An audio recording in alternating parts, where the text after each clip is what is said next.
All right, good morning. This is the matter of Scott Kolakowski versus Kolakowski, case number 2401004DO. Present in the virtual courtroom, we have both attorneys as well as their clients in this matter, and we are here on the defendant's motion to enjoin plaintiff's use of credit cards and some other things. And Mr. Judd, I have read both the motion and the response. Thank you, Your Honor. I guess I just add a couple things.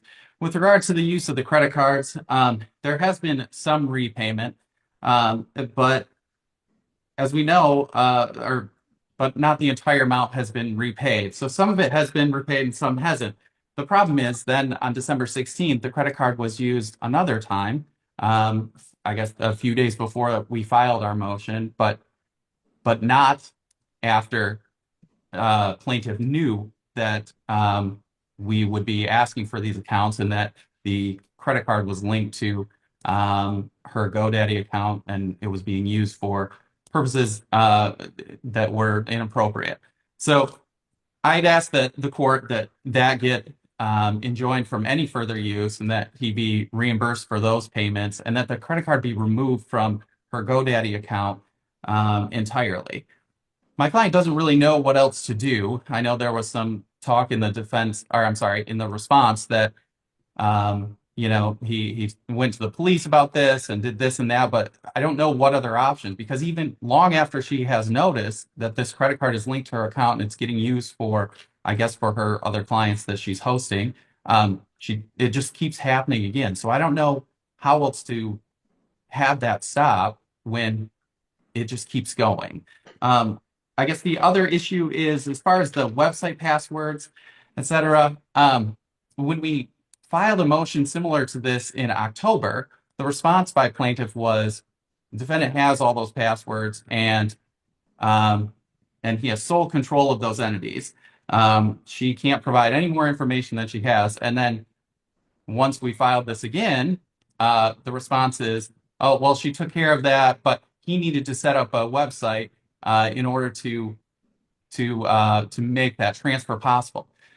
Well, what's the truth? Did she not have access to his website before, as she claimed in number 40 of her prior response, that defendant has sole control of these entities, or did she?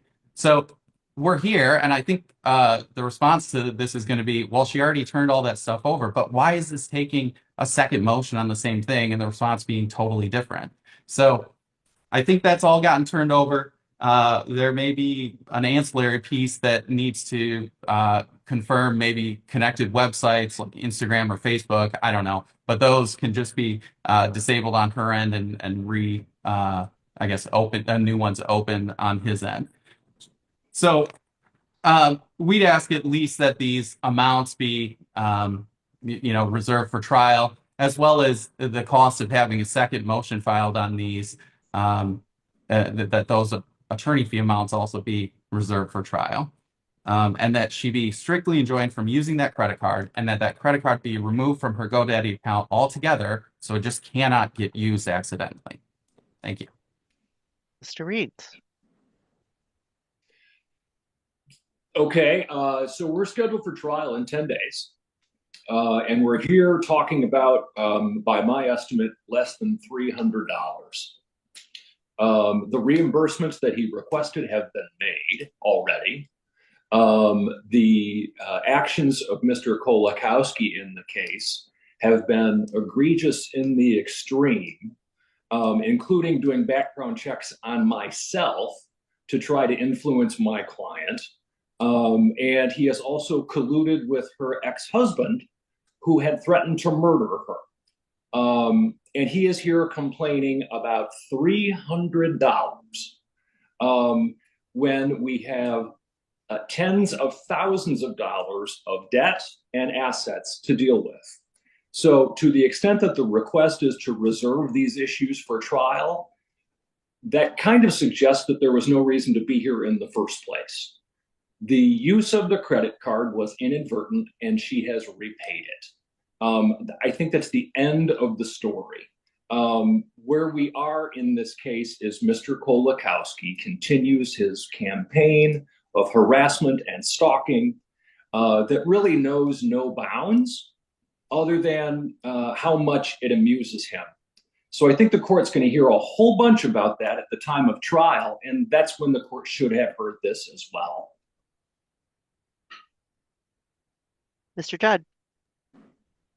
She hasn't paid it all back, for one, because there was a new charge that no one knew about on the 16th.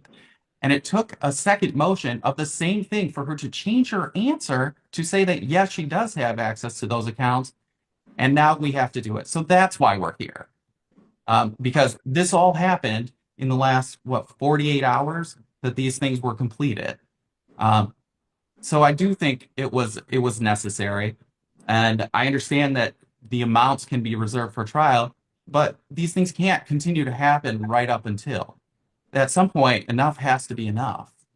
I also haven't seen any of these stalking paperwork or any of these issues that are being claimed despite me requesting it. So I guess I look forward to seeing that so I can look through it as well.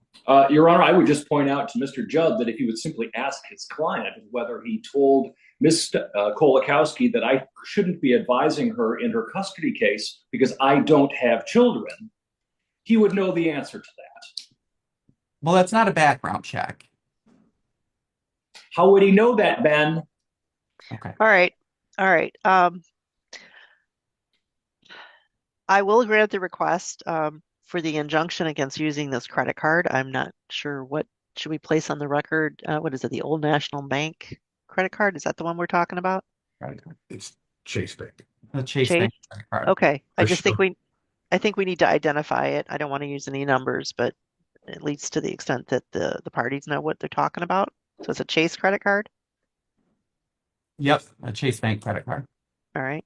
That not be used again. And everything else I would reserve for trial. All right, very good. Thank you. All right. Thank you, Your Honor. Thank you.